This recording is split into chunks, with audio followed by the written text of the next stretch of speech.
बिस्मिल्लाहिर्रहमानिर्रहीम।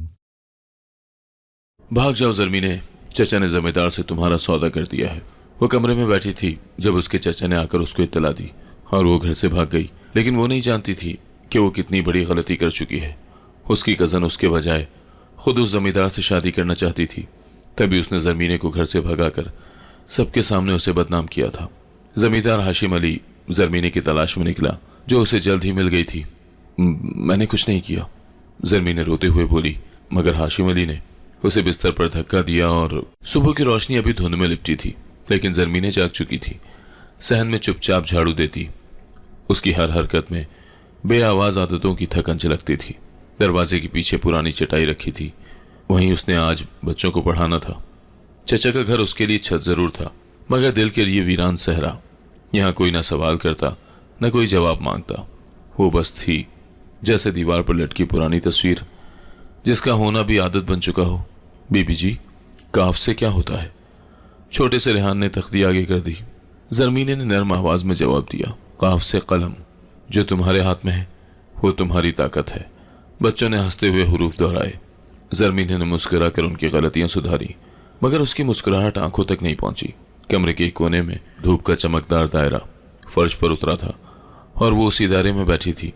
पास ही पुरानी सिलाई मशीन रखी थी और उस पर रखा था एक नीला थान, वही थान जिस पर वो रातों को सिलाई करती। चुपचाप अंदर शहनाज किचन में किसी से फोन पर बात कर रही थी। आवाज धीमी थी मगर लहजा कांटों सा। पता नहीं कब तक पड़ी रहेगी ये हमारे सर पर, ना शक्ल की ना नसीब की।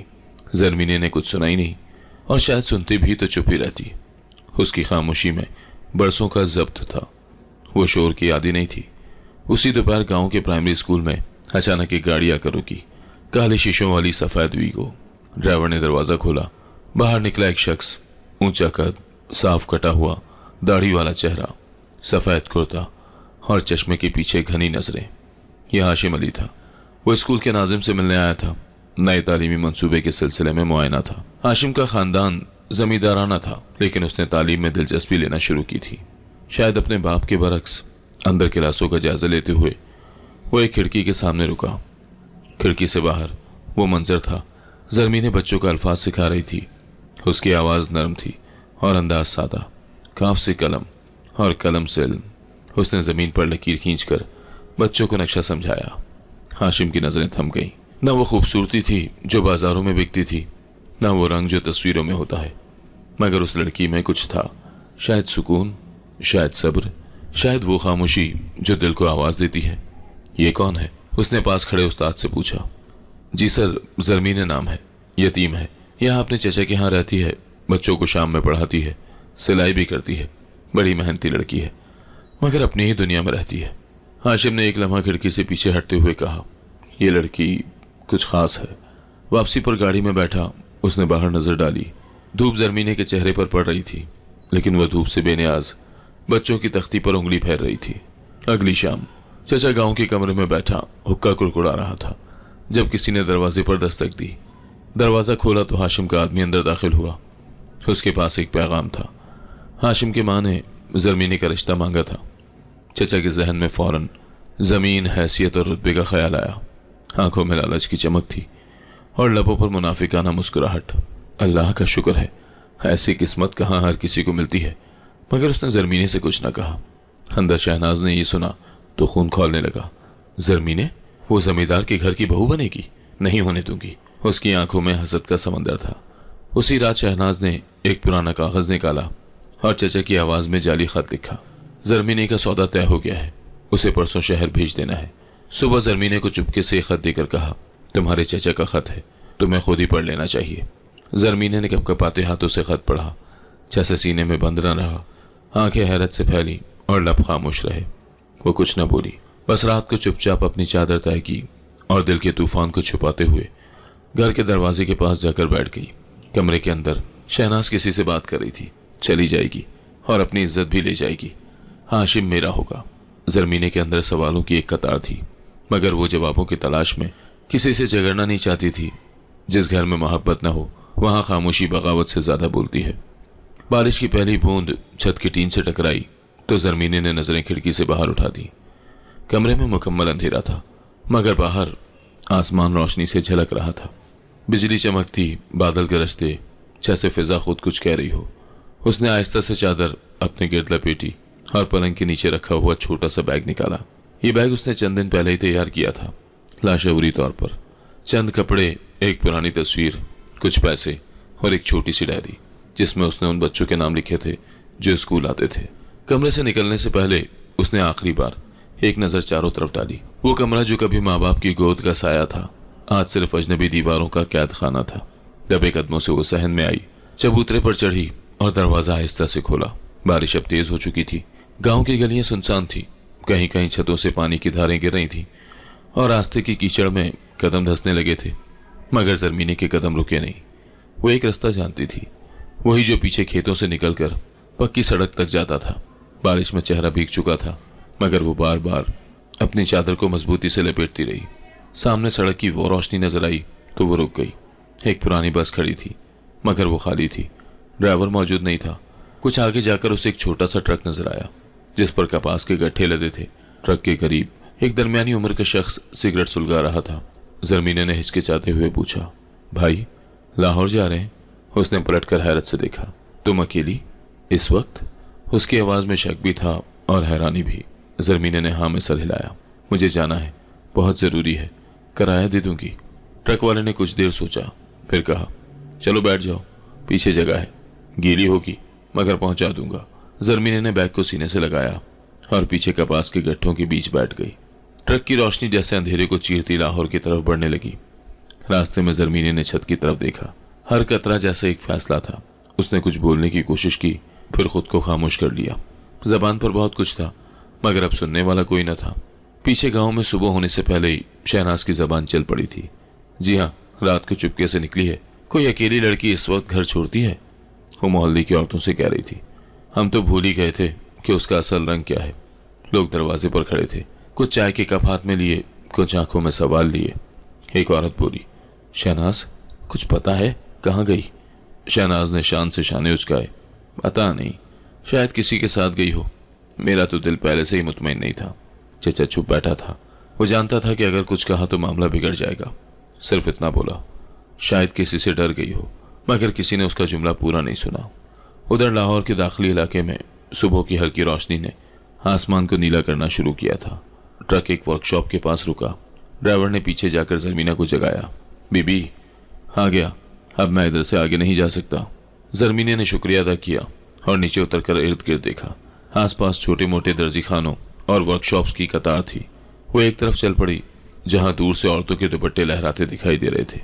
ये किसी हुनर सिखाने वाले मरकज का इलाका लग रहा था। उसने एक पुरानी इमारत के दरवाजे पर दस्तक दी।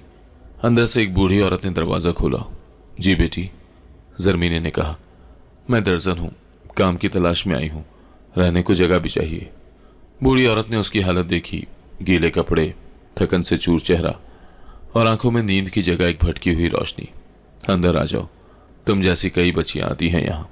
काम करो, सर छुपाने की जगह मिल जाएगी। जरमीने ने अंदर कदम रखा और दरवाजा पीछे से बंद हो गया। उसी वक्त गांव में स्कूल का उस्ताद रहमत हाशिम अली के डेरे पर पहुंचा। सर, कल शाम जरमीने आई थी स्कूल के पास। वो कुछ कहना चाहती थी, लेकिन शायद डरी हुई थी।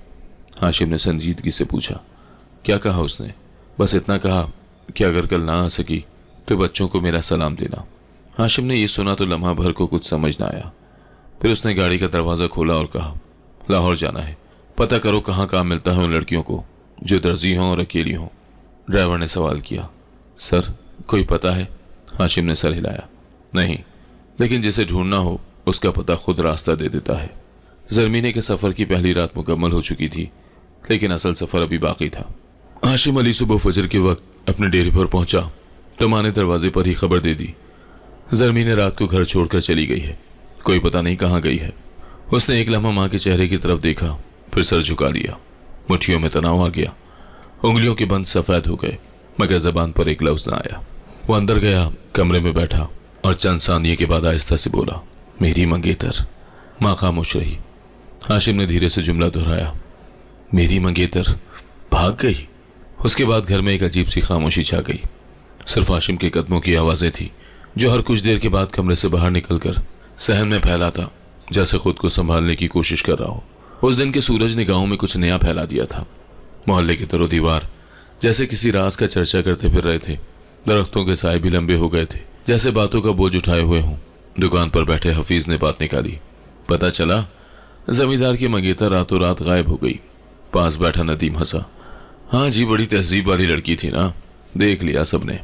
ये आवाजें हाशिम के कानों तक ना भी पहुंचती तो भी वो जानता था कि सबकी नजरें उस पर होंगी।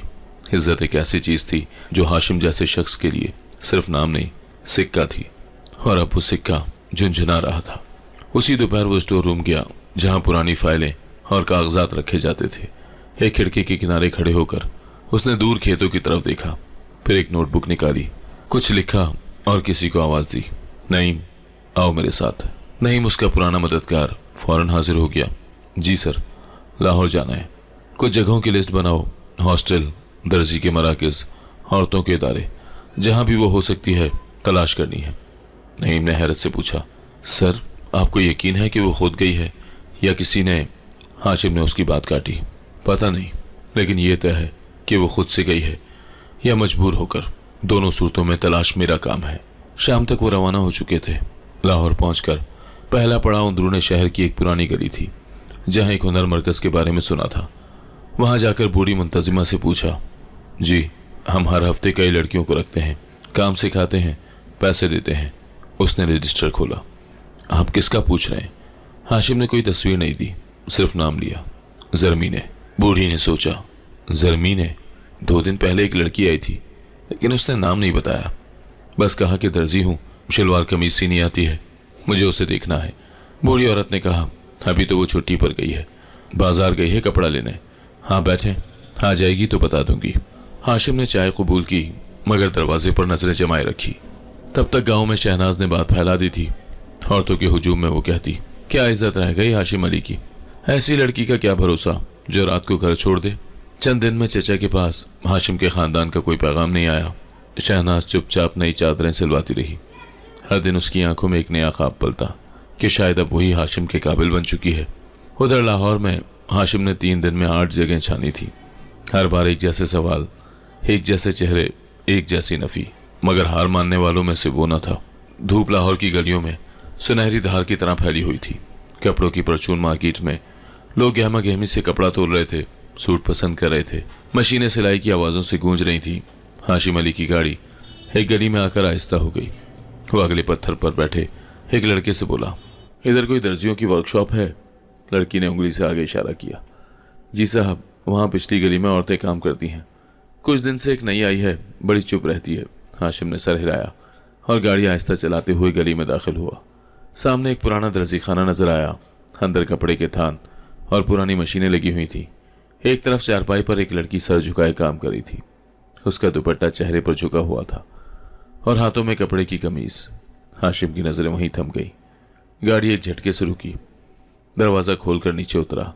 कदम मजबूत थे, जैसे फैसला हो चुका हो। चंद लम्हों में वो उसके सामने खड़ा था। जरमीन। वह हाथ रुक गई, धीरे से नजरें उठाई। लम्हे भर को जैसे वक्त रुक गया हो। काफी दिन छुपने की कोशिश की तुमने। हाशिम का लहजा सख्त नहीं था, मगर सीधा था, जैसे वो जवाब नहीं चाहता, सिर्फ वजाहत। जरमीने के हाथ से कपड़ा गिर गया। आंखें भीगने लगी। आवाज कांपती हुई निकली, मैंने कुछ नहीं किया, मैं सिर्फ। हाशिम ने उसका बाजू आहिस्ता से थामा। बस अब बातें बाद में, चलो मेरे साथ।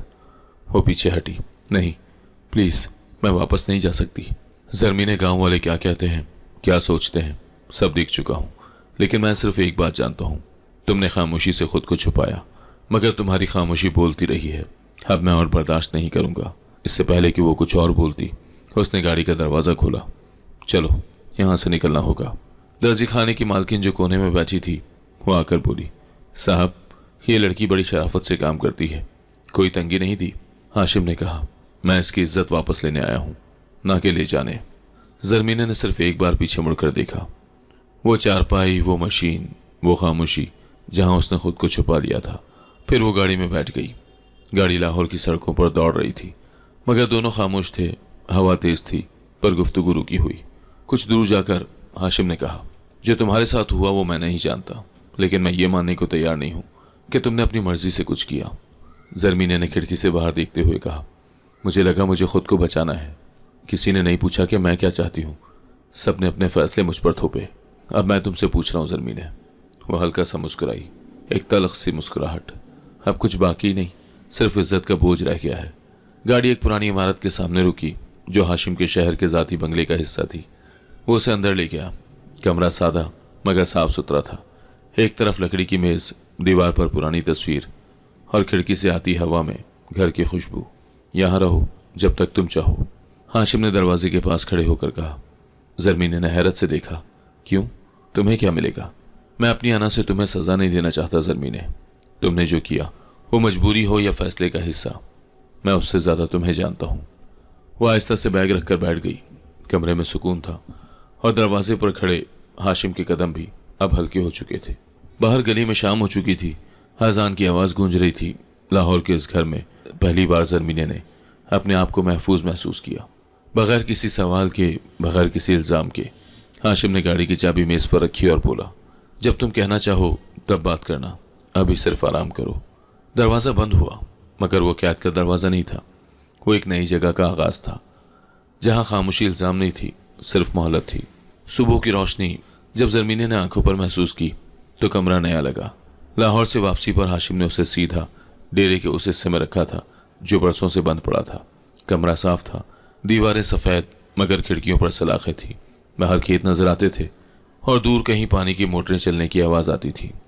ज़रमीने ने आहिस्ता से बैग खोला। उसमें कुछ कपड़े और एक छोटा सा स्केच बुक था। उसने हाथों से उसके सफ़ात उल्टे, फिर एक खाली सफ़े पर रुक गई। न कुछ बोली, न किसी को हिलाया, सिर्फ सामने पड़े खाली कैनवस को देखा। दीवार के साथ एक दराज थी जिसमें पुराने रंग और ब्रुश रखे थे। शायद कभी हाशिम के किसी रिश्तेदार ने यह शौक अपनाया हो। वो खामोशी से ज़मीन पर बैठ गई, दुपट्टा दुरुस्त किया और पेंसिल से हल्की सी लकीरें खींचने लगी। आहिस्ता आहिस्ता कागज़ पर चेहरे बनने लगे, वो चेहरे जो यादों में कैद थे और वो लम्हे जो गुजर चुके थे। दिन में एक नौकरानी खाना रख कर जाती थी और आहिस्ता से कहती, बीबी जी कुछ चाहिए हो तो बता दीजिएगा। ज़रमीने सर हिला देती, लेकिन दरवाजे की तरफ नहीं देखती। कमरे के बाहर एक पुराना बल्ब हर रात जलता। उसकी रोशनी दरवाजे के नीचे से कमरे में आती। हर रात वही साया दरवाजे के बाहर खड़ा रहता, हाशिम का साया। वो आता, कुछ लम्हे रुककर वापस चला जाता। कोई दस्तक नहीं देता, कोई आवाज़ नहीं देता, जैसे वो इंतज़ार कर रहा हो कि ज़रमीने खुद बोले। एक रात ज़रमीने ने मुसव्वरी करते करते हाथ रोक दिया। दरवाजे के करीब आकर बैठ गई। उसने नीचे से रोशनी देखी, फिर सर दरवाजे से लगाकर आहिस्ता से कहा, तुम रोज़ आते हो? बाहर कुछ देर खामोशी रही, फिर हाशिम की आवाज़ आई, रोज़ आता हूँ, शायद उस दिन के इंतज़ार में जब तुम दरवाजे के उस पार बैठ कर कुछ कहो। ज़रमीने ने पूछा, क्यों बंद किया है मुझे? बंद नहीं किया, महफूज किया है। तुमने दुनिया से मुंह मोड़ा है, मैं तुम्हें वक्त दे रहा हूँ और जगह जहाँ तुम खुद को समझ सको। ज़रमीने ने वापस अपनी जगह संभाल दी। उसी रात उसने एक चेहरा बनाया जिसकी आंखें बंद थी और होंठों पर जख्म। ये वो तस्वीर थी जो वो किसी को दिखाना ही नहीं चाहती थी, लेकिन खुद से छुपा भी नहीं सकती थी। अगली सुबह दरवाजे के नीचे से एक छोटा सा पैकेट अंदर आया। उसमें 2 नए ब्रश और 4 रंग थे, नीला, सुर्ख, काला, सफ़ेद। साथ ही एक चिट थी, सिर्फ एक जुमला लिखा था, बोलने के लिए ज़बान नहीं, कैनवस काफ़ी है। ज़रमीने ने वो कागज़ कैनवस के कोने पर चिपका दिया और दिन भर रंगों से बातें करती रही। हर रंग एक लफ्ज़ बन गया और हर लाइन एक जुमला। कमरे में खामोशी थी मगर अंदर शोर बहुत था। डेरे पर बाकी लोग बातें करने लगे थे। मुलाजिमीन कहते, साहब ने किसी को रखा है, अंदर ही रहती है, बाहर नहीं आती। मगर कोई अंदर नहीं जा सकता था, न कोई कुछ जानता था। एक दिन हाशिम ने नौकरानी से कहा, कल से आंगन में जाने देना, बस वक्त मुकर्रर कर देना कि कोई और ना हो। नौकरानी ने हामी भर ली। अगले दिन ज़रमीने को बताया गया, बीबी जी अगर चाहें तो बाहर आंगन में बैठ सकती हैं, साहब ने कहा है कि कुछ देर धूप ले लें। ज़रमीने ने चंद लम्हे सोचा, फिर चादर ओढ़ी और आहिस्ता आहिस्ता बाहर निकली। आंगन में एक पुराना नीम का दरख्त था जिसके नीचे पुरानी लकड़ी की बेंच रखी थी। वहां जाकर बैठ गई और धूप में आंखें बंद कर ली। उसी लम्हे उसे लगा जैसे वो फिर किसी और जगह है, वो गांव का सहन हो या लाहौर की वर्कशॉप। हर जगह का एक अक्स जहन में उभरने लगा। उसने आहिस्ता से सर झुकाया और ज़मीन पर एक छोटा सा फूल बनाया, मट्टी में उंगली से। उसी दिन शाम को कमरे में वापस जाकर उसने पहली बार दरवाजे के पास रखा कैनवस बाहर रखा। वो तस्वीर जो उसने आज मुकम्मल की थी, एक दरवाज़ा जिसके एक तरफ लड़की बैठी थी और दूसरी तरफ सिर्फ एक साए की मौजूदगी है। दोपहर का वक्त था।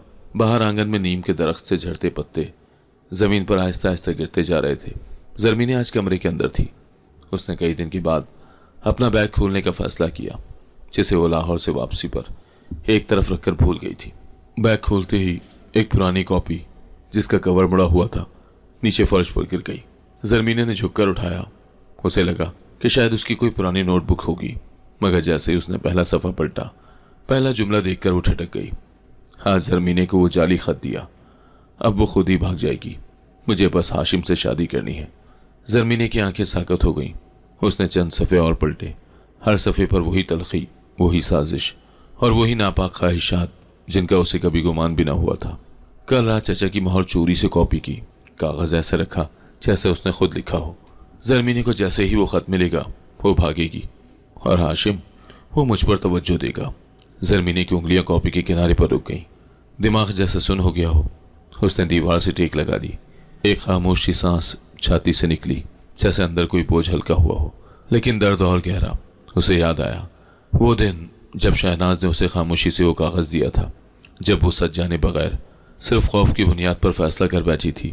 वो चुपचाप दरवाजे से निकली, गांव को पीछे छोड़ा, सबको छोड़कर ये समझती रही कि शायद वो खुद गलत थी, मगर अब ये सतरें सामने थी। स्याही में लिपटा वो सच जिसने उसे अजनबी बना दिया था। उसने कॉपी बंद की और उसे देर तक अपनी गोद में रखी बैठी रही। शाम हुई तो वो पहली बार खामोशी से डेरे के बड़े कमरे की तरफ गई। हाशिम के कमरे का दरवाज़ा नीम हुआ था। अंदर लकड़ी की मेज़ पर फाइलें रखी थी। एक तरफ पुराना टेप रिकॉर्डर जिस पर शायद वो कभी गज़लें सुनता था। जरमीने ने कदम आहिस्ता रखा और डायरी मेज़ पर रख दी। उसके साथ कोई नोट, कोई पैगाम, कोई वजाहत नहीं थी, सिर्फ वो कॉपी। शहनाज के हाथों से लिखा वो सच जो अब हाशिम के सामने था। फिर वो पलटकर कमरे से निकल गई, जैसे वो दरवाज़ा बंद करना भी ज़रूरी न था। हाशिम आया भी नहीं। उसने वो दरवाज़ा वैसे ही खुला छोड़ा। उसी रात हाशिम देर से कमरे में आया। जब उसने मेज़ पर कॉपी देखी तो पहले हैरान हुआ। उसने धीरे से वर्क पलटना शुरू किए। जैसे जैसे जुमले आगे बढ़ते गए उसके चेहरे का रंग बदल गया। उसने एक गहरी सांस ली और फिर मेज़ के किनारे पर हाथ रखा। वो काफ़ी देर खामोश बैठा रहा, कभी छत की तरफ देखता, कभी हाथ में पकड़े कागज़ को। हर लफ्ज़ जैसे उसे अंदर से काट रहा हो। सुबह होने से पहले हाशिम ने दरवाज़ा खोला और सहन में आ गया। नीम की छाँव में जरमीने बैठी थी। हाथ में पेंसिल थी, लेकिन कैनवस खाली। हाशिम ने कुछ फासले पर आकर रुक कर कहा, तुम्हें कुछ बोलने की ज़रूरत नहीं। जरमीने ने सर उठाकर उसकी तरफ देखा। उसकी आंखें सूजी हुई थी, मगर अब उनमें सवाल नहीं, शफाफियत थी। मैं सच से भागता रहा, हाशिम बोला, और तुम सच को अपने अंदर दफन करती रही। अब जो कुछ सामने है वो ना तुम्हारी गलती थी, न मेरी आंखों की कमजोरी, बस एतमाद की कमी थी। जरमीने ने आहिस्ता से पूछा, अब क्या होगा? हाशिम ने ज़मीन की तरफ देखा। अब वो होगा जो तुम चाहोगी। मैंने तुम्हें कैद नहीं किया था, मगर अब चाहूंगा कि तुम रहो अपनी मर्जी से। उसने जेब से चाबी निकाली, जरमीने के कदमों के पास रखी और कहा, दरवाज़ा खुला है, अब इख्तियार तुम्हारे पास है। फिर वो पलटकर वापस अपने कमरे की तरफ बढ़ गया। दिन चढ़ा तो डेरे पर हलचल मामूल पर थी। नौकरानी ने काम करते करते दरवाजे से झांका और जरमीने को आंगन में टहलते देखा। वो किसी कैदी की तरह नहीं, बल्कि जैसे कोई नया मेहमान हो जो घर के हर कोने को समझने की कोशिश कर रहा हो। अब वो कैद नहीं थी, अब वो खुद अपनी कहानी लिखने लगी थी। रात के सन्नाटे में जब पूरा डेरा सो चुका था, हाशिम का कमरा अभी तक रोशन था। लकड़ी की मेज़ पर शहनाज की डायरी खुली पड़ी थी। पंखे की हल्की आवाज़ के साथ साथ वर्क पलटने की आवाज़ कमरे की खामोशी को चीर रही थी। हाशिम की उंगलियां हर सफ़े पर रुक जाती, जैसे वो एक एक लफ्ज़ को दिल में जज्ब कर रहा हो। जरमीने को वो जाली खत दे दिया। वो खुद ही भाग जाएगी। बस हाशिम को जरमीने से बदजन करना है, फिर मौका मेरा होगा। चचा को कुछ खबर नहीं और जरमीने बेवकूफ़ है, खुद बर्बाद हो जाएगी। हाशिम ने सांस खींचा, फिर जोर से कॉपी बंद की। कमरे में कागज़ों की हल्की सी चाप गूंजी। वो कुर्सी से उठा और कमरे में टहलने लगा। चेहरे पर वो तासुर न था जो गुस्से में आता है, बल्कि वो सुकूत था जो शर्मिंदगी की आखिरी सतह पर उतरता है। उसने अपनी जेब से फ़ोन निकाला और नंबर डायल करने के बाद रुक गया। कोई लफ्ज़ ज़बान पर नहीं आया। फिर फ़ोन बंद करके वापस मेज़ पर रख दिया। सुबह होने से पहले जब बाहर नीम तारीकी बाकी थी, वो जरमीने के कमरे के दरवाजे पर पहुंचा। आहिस्ता से दस्तक दी, जवाब नहीं आया। उसने दरवाज़ा धकेला। जरमीने मेज़ के पास बैठी थी। और एक और नई तस्वीर मुकम्मल कर रही थी। उसने पीछे मुड़कर देखा। हाशिम के चेहरे पर नजरें रुक गईं। उसके कदम नरम थे, आवाज भी नरम पड़ चुकी थी। मैंने वो डायरी पढ़ी, हाशिम बोला। जरमीने ने खामोशी से पेंसिल रखी और तस्वीर को ढांप दिया। तुमने कुछ नहीं किया और मैंने सब कुछ कर दिया। ये जुमला कमरे की खामोशी पर जैसे गिरा। वो नजरें झुकाए बैठी रही। कुछ लम्हों तक कोई आवाज नहीं आई।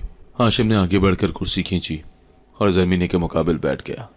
मैंने तुम पर एतबार नहीं किया, लोगों की बातों को सच माना, तुम्हारी खामोशी को जुर्म समझा। जरमीने ने नजरें उठाई लेकिन कुछ न कहा। आंखों में नमी तैरने लगी। हाशिम ने हाथ जोड़कर मेज पर रखे, जैसे कोई गवाही दे रहा हो। तुमने ना सवाल किया ना सफाई दी, और मैंने तुम्हें तन्हा कर दिया। तुमसे पहले मैं खुद को माफ नहीं कर सकता। जरमीनी के होठों पर कोई लफ्ज नहीं आया, बस एक आहिस्ता सा आंसू गाल से गिरा। हाशिम उठा और दरवाजे की तरफ बढ़ा, फिर मुड़कर बोला, अगर तुम जाना चाहो तो जा सकती हो। तुम आज़ाद हो जरमीने, अब कोई तुम्हें रोकने का हक नहीं रखता, खास तौर पर मैं नहीं। जरमीने की उंगलियां मेज के किनारे पर मुड़ने लगी। वो दरवाजे की तरफ नहीं देखी। हाशिम ने कदम बाहर निकाले और दरवाज़ा खुला छोड़ दिया। उसके बाद कई घंटे गुजरे। जरमीने कमरे में चुपचाप बैठी रही। उसने अपनी तस्वीर की तरफ देखा। एक औरत जो बंद दरवाजे के सामने बैठी है, मगर दरवाजे पर कुंडी नहीं लगी। दोपहर के वक्त नौकरानी अंदर आई। बीबी, साहब कह रहे थे कि अगर आपको जाना हो तो गाड़ी तैयार है। जरमीने ने आहिस्ता से कहा। कहाँ है वो? नहीं बीबी, सुबह से बाहर नहीं निकले, कमरे में बंद है। जरमीने ने बैग नहीं पैक किया, सिर्फ चादर ओढ़ी और आंगन में आई। नीम के दरख्त की छांव में वही बेंच थी जहां वो रोज बैठती थी। वो वहां जाकर बैठ गई और आसमान की तरफ देखने लगी। उस वक्त हाशिम के कमरे में भी खामोशी थी। वो दीवार से टेक लगाए बैठा था, एक पुरानी तस्वीर हाथ में पकड़े। वही तस्वीर जो वो कई वर्षों से संभाल कर रखे हुए था। तस्वीर में एक छोटी बच्ची स्कूल की वर्दी में खड़ी थी और हाशिम तब एक कम उम्र लड़का उसके पीछे बैठा स्केच बना रहा था। वो तस्वीर बचपन की एक याद थी जो बरसों बाद दोबारा जिंदा हुई थी। उसने तस्वीर मेज पर रखी और उठकर खिड़की से बाहर झांका। जरमीने नीम के नीचे बैठी थी, आंखें आसमान पर, जैसे किसी से खामोश गुफ्तगू कर रही हो। उसने दरवाज़ा खोला और आहिस्ता से आंगन की तरफ आया। अगर मैं कहूँ कि तुम यहीं रहो बगैर किसी शर्त के, तो क्या मानोगी? जरमीने ने नीचे देखा, फिर कहा, अगर मैं कहूँ कि अब मैं कहीं नहीं जा सकती क्योंकि मैंने अपनी खामोशी को यहाँ बोलते सुना है, तो क्या तुम समझोगे? हाशिम चंद लम्हे खामोश रहा, फिर आहिस्ता से बोला, समझूंगा और मानूंगा। फिर वो दोनों कुछ देर वहीं बैठे रहे। न कोई वादा, न माफ़ी का रस्मी इजहार, सिर्फ एक खामोश तस्लीम जो लफ्ज़ों से बड़ी होती है।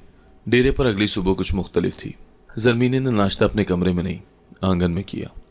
वही नीम का साया, वही सादा सा दस्तरखान, मगर फिजा में अब अधूरेपन की नमी न थी। नौकरानी ने जब चाय का कप रखा तो पूछा, बीबी, साहब ने कहा है अगर आप वक्त निकालें तो उन्हें बात करनी है। जरमीने ने खामोशी से सर हिलाया और चाय में चीनी मिलाने लगी। हाशिम ने आंगन के पुराने कमरे का दरवाज़ा खोला, जिसे सालों से कोई इस्तेमाल नहीं करता था। छत की लकड़ी साफ करवाई, खिड़कियां खुलवाई और कमरे की दीवारों पर सफ़ेद रंग चढ़वाया। अगले दिन वहां एक बड़ी मेज़ आई, रंगों का सेट कैनवस, और खिड़की के नीचे रोशनी के लिए एक खूबसूरत लैंप रखा गया। नौकरानी ने आकर बताया, साहब ने यह कमरा आपके लिए तैयार करवाया है बीबी जी। कहते हैं आप जहाँ चाहें वहीं रहें, लेकिन ये जगह आपकी अपनी है। जरमीने जब उस कमरे में दाखिल हुई तो दीवारों पर अब भी रंग की खुशबू थी। मेज़ पर रखे बुर्श अभी इस्तेमाल नहीं हुए थे और खिड़की से धूप ऐसे अंदर आती थी जैसे पुराना ताल्लुक हो। वो कमरे के बीच आकर रुकी और धीरे से एक बुर्श हाथ में लिया। अगले दिनों में यही कमरा जरमीने का मस्कन बन गया। वो दिन भर वहां रंगों से बातें करती, तस्वीरें बनाती और शाम को कमरे की खिड़की से बाहर देखती। वो हाशिम को कम ही देखती, मगर जानती थी कि वो आसपास ही है, जैसे कोई हो जो नजर ना आए मगर मौजूद हो। एक शाम जब वो कैनवस पर कुछ सादा सा फूल बना रही थी तो दरवाजे पर दस्तक हुई। हाशिम अंदर आया। वो पहले से कुछ मुख्तलिफ लग रहा था। सफ़ेद शलवार कमीज, आस्तीन थोड़ी सी चढ़ी हुई और आंखों में वही सुकून जो कई दिनों की खामोशी से जन्म लेता है। जरमीने ने मुस्कुराकर जवाब दिया, पहले मेरे आसपास धूप कम थी, अब कुछ रंग वाज़े दिखाई देने लगे हैं। हाशिम थोड़ा सा आगे आया और खिड़की के पास खड़ा होकर बोला, मैं तुमसे कुछ कहना चाहता हूँ और पहली बार पूरी संजीदगी से कहना चाहता हूँ, अपने दिल की बात, बगैर लगी लिपटी के। जरमीने ने हाथ रोक लिए और उसकी तरफ देखा। कमरे में वो लम्हा ठहर सा गया। अगर तुम चाहो, हाशिम ने बोलना शुरू किया, तो मैं तुमसे निकाह करना चाहता हूँ, बगैर किसी दबाव, बगैर किसी एहसान के, सिर्फ इसलिए कि मैं तुम्हारे साथ जिंदगी का हर दिन बांटना चाहता हूँ। जरमीने के हाथ से बुरुश नीचे गिर गया। जमीन पर पड़ने की आवाज ने कमरे की खामोशी को काट दिया। उसने पलटकर बाहर देखने की कोशिश की, लेकिन आंखों में नमी तैरने लगी। तुमने तो कहा था कि मैं आजाद हूं, उसने आहिस्ता से कहा। हाँ, और आज भी हो, लेकिन अब मैं ये फैसला तुम्हारे हाथ में दे रहा हूं। निकाह के लिए हाथ मांग रहा हूं, हक के साथ, मोहब्बत के साथ। जरमीने आहिस्ता से खिड़की की तरफ बढ़ी और नीम के दरख्त को देखा जो हल्की हवा में झूम रहा था। फिर मुड़कर हाशिम की तरफ देखा। एक लम्हे को वो दोनों आमने सामने खड़े थे, जैसे बरसों की खामोशी एक लम्हे में तहलील होने वाली हो। अगर मैं हाँ कह दूं तो क्या बदले में कुछ नहीं मांगोगे? हाशिम ने एक कदम और करीब बढ़ाया और नरमी से कहा, बस तुम्हारा एतबार, बाकी कुछ नहीं। जरमीनी ने कोई जवाब नहीं दिया, सिर्फ नजरें हाशिम के चेहरे पर टिक गईं। वो चेहरा जो पहले सख्त था अब नरम था। वो लम्हा जो हुक्म देता था अब पूछ रहा था। फिर जैसे बरसों की धुंध छट गई हो, और जरमीनी ने एक कदम आगे बढ़ाया। उनके दरमियान सिर्फ चंद इंच का फासला रह गया। वो कोई लफ्ज नहीं बोली, बस आहिस्ता से हाशिम की तरफ देखा और अपनी नजरें नीचे कर ली। हाशिम ने उसका हाथ थामा, वो हाथ जो बरसों से खुद को संभाले हुए था, और ये वो लम्हा था जब उसने खुद को किसी और के हवाले किया, खुशी से, एतमाद से। कमरे में धूप पूरी तरह फैल चुकी थी। उसी रात जरमीने ने अपनी सबसे नर्म तस्वीर बनाई। कैनविस पर एक नीम का दरख्त, उसके साय में दो वजूद, एक खड़ा एक बैठा, और दरमियान में फैली हुई वो खामोश जो सिर्फ मोहब्बत के लम्स से पैदा होती है। डेरे के सहन में आज सुबह कुछ खास खामोश थी। हवा के साथ नीम के पत्ते हिल रहे थे, मगर लोगों की आंखें जैसे कुछ आने वाले तूफान का इंतजार कर रही थी। मुलाजमीन जान चुके थे कि हाशिम साहब ने जरमीने बीबी के लिए निकाह की बात की है, लेकिन उसका ऐलान अभी नहीं हुआ था। गांव में खबरें चलती नहीं दौड़ती हैं, और इस बार भी ऐसा ही हुआ। शहनाज जो उन दिनों चचा के घर में बैठकर नई चालों के बारे में सोच रही थी, जब उसने हाशिम और जरमीने के करीब आने की बात सुनी तो वो सीधी डेरे पर आन पहुंची। दरवाजे पर आई, ना सलाम ना इजाजत, बस कदमों की चाप और चादर का संभाला हुआ गुरूर। सहन में दाखिल होते ही बुलंद आवाज की, मैं जानती हूं यहां क्या हो रहा है। तुम लोगों ने सबके मुंह बंद कर रखे हैं, लेकिन मैं खामोश नहीं रहूंगी। हाशिम जो जरमीने के कमरे से आंगन की तरफ आ रहा था, रुक गया। उसे शहनाज की आवाज पहचानने में एक लम्हा भी न लगा। वो सीधा सहन में आया और साफ लहजे में बोला, क्या बात है शहनाज? शहनाज ने एक कागज हवा में लहराया। तुम जरमीने को कैद करके रखे हुए हो, किसी से मिलने नहीं देते, कोई आज़ादी नहीं, ये ज्यादती है, और मैं ये बात पंचायत में लेकर जाऊंगी। हाशिम ने एक गहरी सांस ली, फिर सब मुलाजिमीन को मुखातिब किया, सब इधर आ जाओ और सुन लो जो कहना है मुझे। कुछ लम्हों में नौकर, माली और चंद करीबी आदमी वहां जमा हो गए। शहनाज ने तंज से कहा, क्या अब यह ऐलान भी इनके सामने होगा? हाशिम ने शहनाज की बात को नजरअंदाज किया और बुलंद आवाज में कहा, जरमीने इस डेरे में मेरी इजाजत से है, अपनी मर्जी से है, और मैं हाशिम अली सबके सामने ऐलान करता हूं कि मैं उससे निकाह करने वाला हूं। वो मेरी बीवी बनेगी, इज्जत से, एहतराम से। लम्हा भर के लिए हवा थमसी गई। शहनाज की आंखों से जैसे रोशनी छिन गई। उसके लब कप कपाए, क्या? ये तुम क्या कह रहे हो? तुम जानते भी हो ये लड़की कैसी है? तुमने खुद माना था कि वो। हाशिम ने उसे टोका, मैं जानता हूं वो कैसी है, तुमसे बेहतर जानता हूं, और अब जो कुछ तुम कहती रहो मेरे फैसले को बदल नहीं सकती।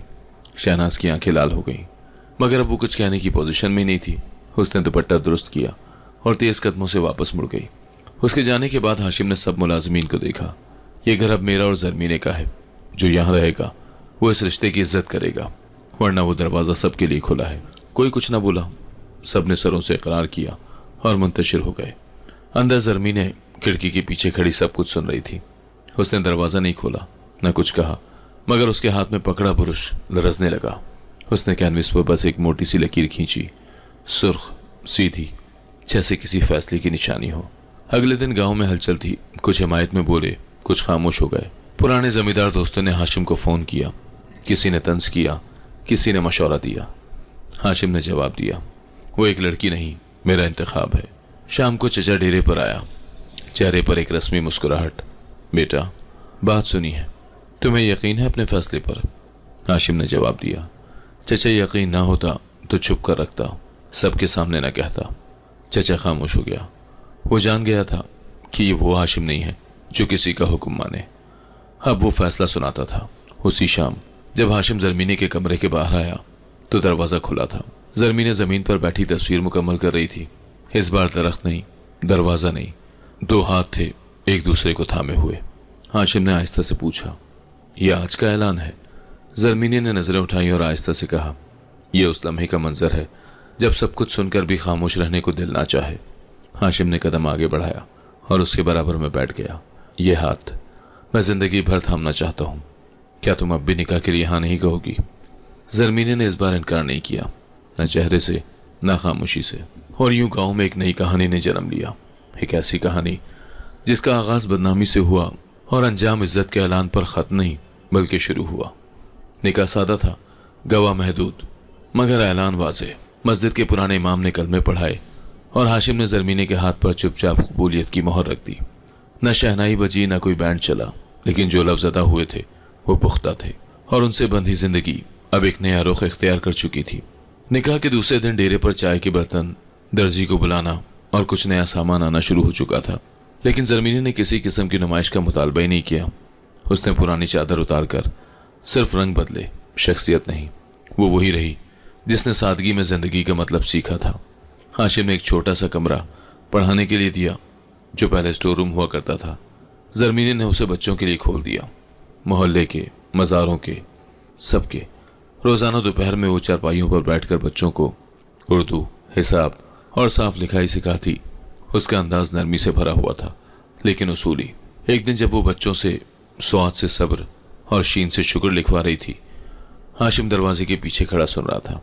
एक बच्ची ने गलती से सब्र को बहर लिख दिया तो जरमीने ने हंसकर कहा, बेटा सब्र में स्वाद है, क्योंकि ये लफ्ज़ दिल से निकलता है और दिल वाले अल्फाज हमेशा थोड़े मुश्किल होते हैं। शाम को जब वो मुसव्वरी के कमरे में वापस गई तो नई तस्वीरें उसका इंतजार कर रही थी। हाशिम ने बताया बगैर उसके लिए सफ़ेद कैनवस का एक बंडल और रंगों का ताज़ा सेट मंगवाया था। साथ एक मुख्तसर नोट रखा था, तख्लीक का रिश्ता सिर्फ रब से नहीं शरीके हयात से भी होता है, बनाओ जो बनाना चाहो। जरमीने ने वो नोट अपनी स्केच बुक के पहले सफ़े में रख लिया। अब डेरे की फ़िज़ा बदल चुकी थी।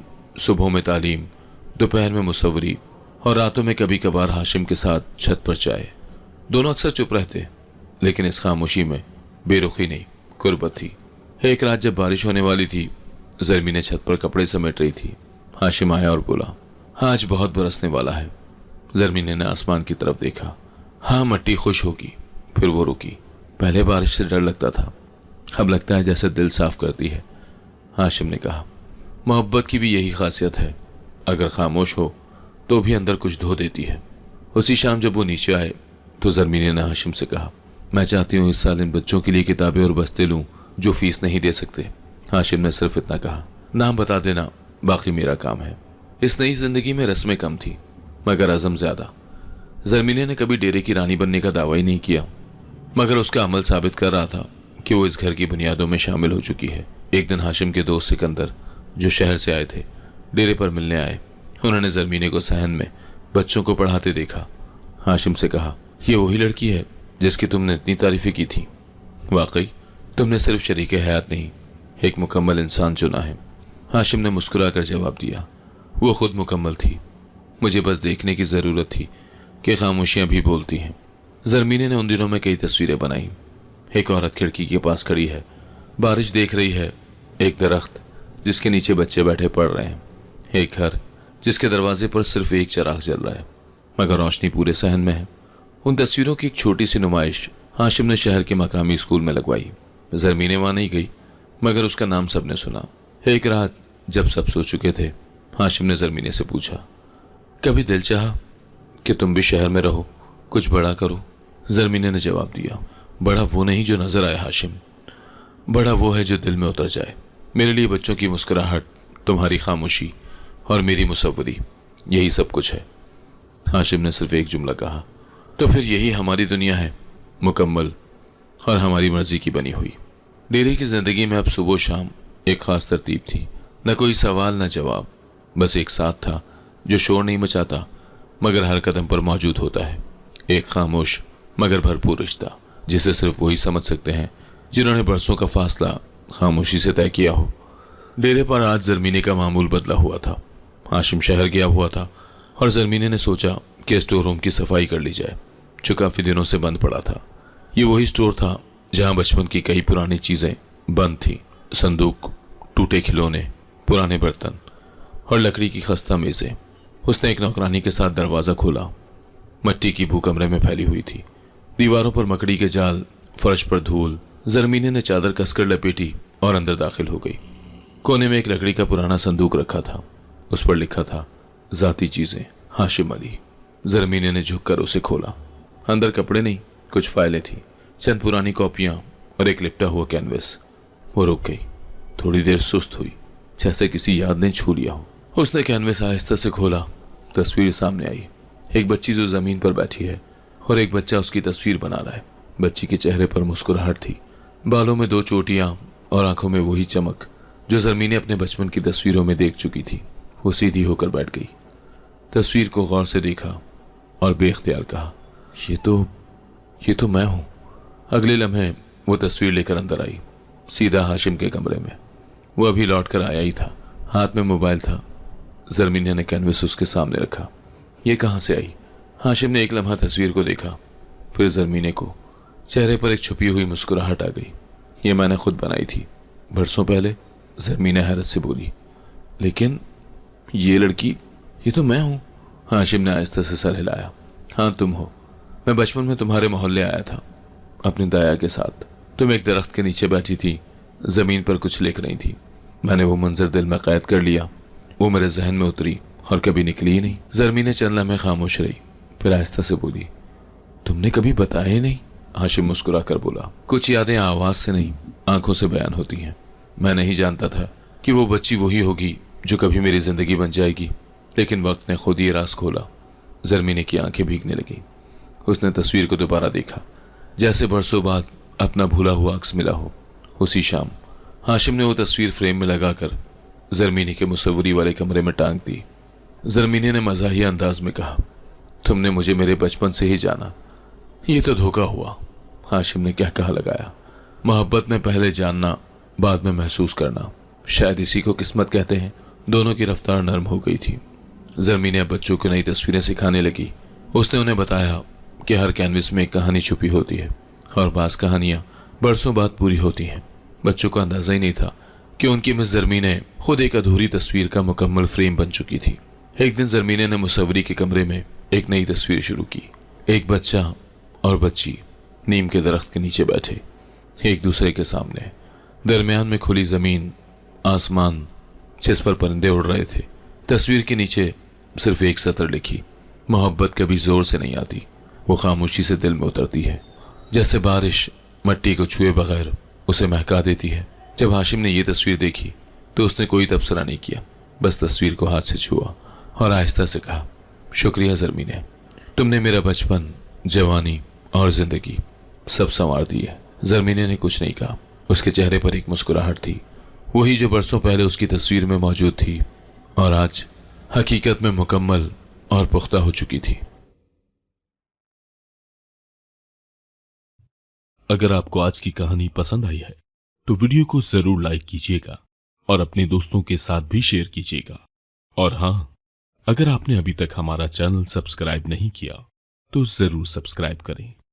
मिलते हैं कल एक नई और दिलचस्प कहानी के साथ। अल्लाह हाफिज।